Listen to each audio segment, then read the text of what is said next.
Olá, tudo bem? Hoje eu vou falar sobre tratamento não cirúrgico para as hemorroidas. Eu sou o Dr. Maurílio Paiva, coloproctologista, e se ainda não se inscreveu no canal, aproveita para se inscrever agora. Toda semana tem conteúdo novo sobre as principais doenças do intestino, reto e ânus, e também vídeos com dicas para você cuidar melhor da saúde do seu intestino. Então vamos para o vídeo. Quando se fala de tratamento sem cirurgia para as hemorroidas, é sempre um assunto de bastante interesse, porque as pessoas têm muito medo do tratamento cirúrgico para a hemorroida. Porque, na verdade, a hemorroidectomia, que é a cirurgia clássica para o tratamento da hemorroida, é uma cirurgia que tem um pós-operatório realmente demorado e mais doloroso. Então, a primeira coisa para a gente esclarecer em relação a essas opções de tratamento não cirúrgico para hemorroida é que existem cirurgias minimamente invasivas para o tratamento das hemorroidas. Então, a gente tem hoje em dia outras opções para poder fazer o tratamento cirúrgico de maneira menos invasiva e, consequentemente, ter um pós-operatório mais tranquilo. Tem um outro vídeo aqui no canal que eu falo de uma dessas técnicas, que é o THD. Eu vou deixar o card aqui em cima e o link na descrição para depois, se quem tiver interesse em saber mais sobre essa técnica, ver o vídeo.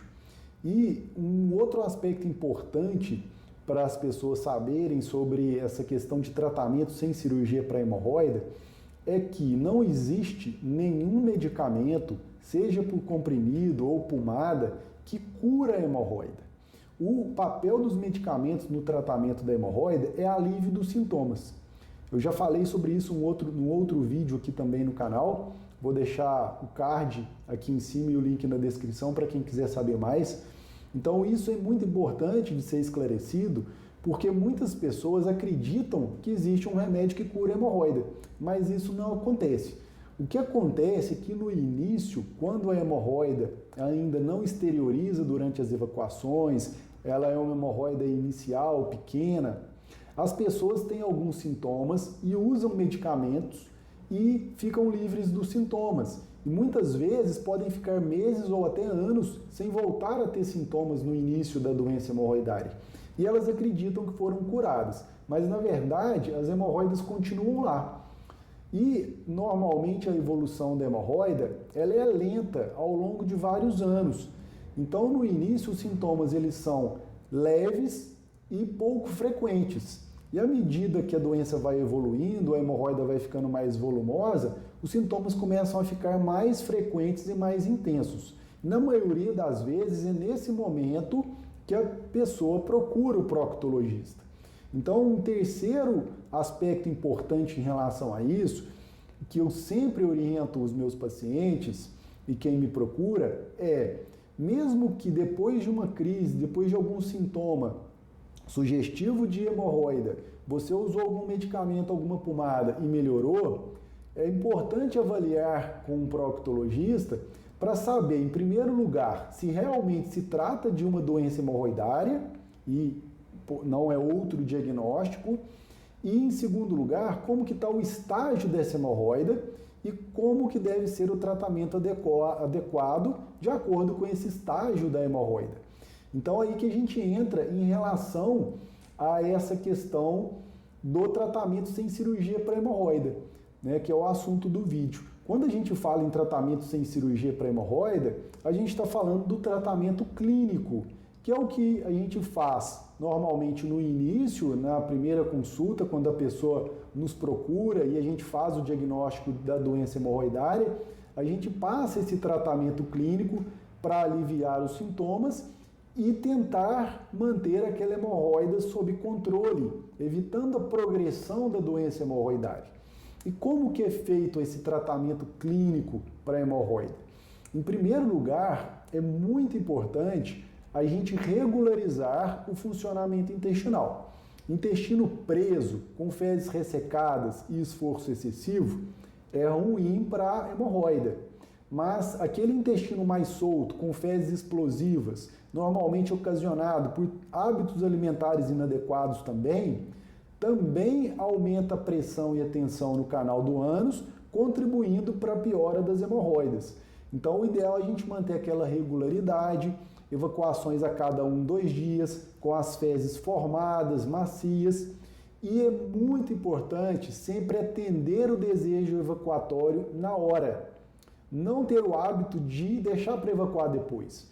Porque quando a gente faz isso, aquelas fezes que ficaram acumuladas ao longo do dia, elas vão ficar com a ponta ressecada e muitas vezes a gente chega no final do dia, sente que tem ali as fezes acumuladas, que a gente tem que evacuar, mas a gente às vezes vai tentar evacuar no momento que não está acontecendo o desejo evacuatório, que é quando acontece todo o mecanismo para ajudar na eliminação das fezes. Então, nesse momento, a gente vai tentar evacuar e tem que fazer esforço excessivo. Isso, ao longo de um tempo, vai piorar a hemorroida. Além disso, é muito importante a gente não ficar sentado muito tempo no vaso sanitário. Hoje em dia é muito frequente as pessoas levarem celular. Antigamente as pessoas levavam jornal e revista. Então, além de atender o desejo evacuatório na hora, que vai facilitar a eliminação das fezes sem esforço excessivo, é muito importante. Acabou de evacuar, levanta do vaso sanitário e vai ver celular, vai ver a rede social, vai ver a notícia sentado no sofá ou deitado na cama. Então, isso também contribui. Ficar sentado muito tempo no vaso também aumenta a pressão no canal do ânus, que é onde as hemorroidas estão, e ao longo do tempo contribui para a piora dessa hemorroida. Então, um outro fator importante que pode ajudar muito nesse processo de evacuação, de evitar o esforço excessivo, é verificar a posição adequada para evacuar. A posição adequada para evacuar não é sentado como a gente senta na cadeira.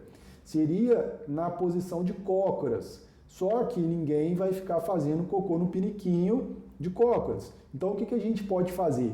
A gente pode adaptar ou comprar pronto, que hoje em dia você encontra na internet, banquinhos para apoio dos pés.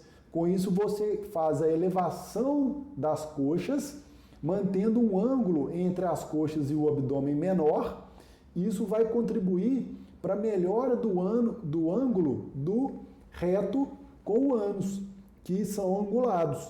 Então essa posição para evacuar muda esse ângulo, facilitando a passagem das fezes e evitando o esforço excessivo para evacuar. Então, verificar como que está essa posição, se a gente está fazendo cocô na posição adequada, isso é muito importante. Além disso, o ganho de peso excessivo também é um fator que piora as hemorroidas. Então, a gente sempre orienta uma dieta adequada, que vai ajudar não só no funcionamento do intestino, mas também para manter o peso sob controle, que vai ajudar também nesse processo de manter a hemorroida estável e a pessoa, com isso, consegue evitar muitas vezes uma cirurgia. Um outro cuidado importante em relação à alimentação, a partir do momento que a pessoa já tem o diagnóstico de doença hemorroidária, é evitar alimentos mais condimentados, pimenta, tomar um cuidado com o excesso de bebida alcoólica, porque são alimentos que, apesar de não contribuir para o aparecimento das hemorroidas, eles contribuem para a piora dos sintomas, porque além de ter substâncias que irritam a mucosa, causam também, algumas vezes, alterações no aspecto, na consistência das fezes e no funcionamento intestinal. Então, após a primeira avaliação, feito o diagnóstico da doença hemorroidária, nesse momento a gente já classifica a doença hemorroidária.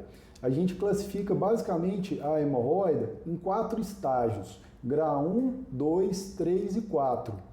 Nas hemorroidas grau 1 e grau 2, esse tratamento clínico inicial, na maioria das vezes, é suficiente para aliviar os sintomas. E aí, a partir de então, a gente vai observar como que a pessoa vai evoluir nas próximas semanas e meses e não necessariamente precisa fazer algum tratamento específico naquele momento. Quando a pessoa volta a ter algum sintoma nos próximos meses ou não tem um alívio total dos sintomas com o tratamento clínico, a gente indica algum tratamento específico, que para esses casos de hemorroida grau 1 e grau 2, são utilizados, na maioria das vezes, os tratamentos intervencionistas não cirúrgicos, que existe a ligadura elástica, a fotocoagulação a laser e a escleroterapia. No Brasil, o mais utilizado é a ligadura elástica, que é um método mecânico, e a grande vantagem da ligadura elástica é ser um método pouco invasivo, pouco doloroso, que tem um retorno rápido às atividades e tem uma boa efetividade para esses casos de hemorroida grau 1 e grau 2.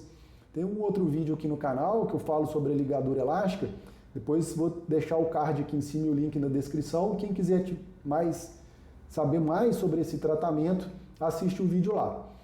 E nos casos de hemorroida grau 3 e grau 4, na maioria das vezes, o tratamento clínico ele vai ajudar a amenizar os sintomas, mas na grande maioria não vai ser suficiente para isso. Então, a gente já vai precisar fazer algum tratamento específico.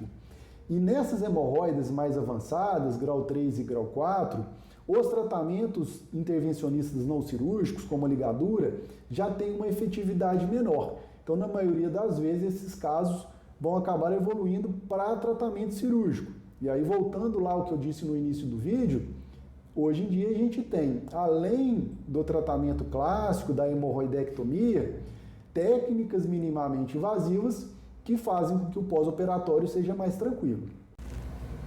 Se você gostou do vídeo, lembre de deixar um like e compartilhar com quem você conhece, porque você pode ajudar alguém dessa maneira. Se teve alguma experiência com algum tipo de tratamento para hemorroida, deixa aqui nos comentários, pode ajudar outras pessoas também. E se ainda não se inscreveu no canal, aproveita para se inscrever. Toda semana tem conteúdo novo. E se quiser ser notificado quando tiver vídeo novo no canal, ativa o sininho. Até o próximo vídeo.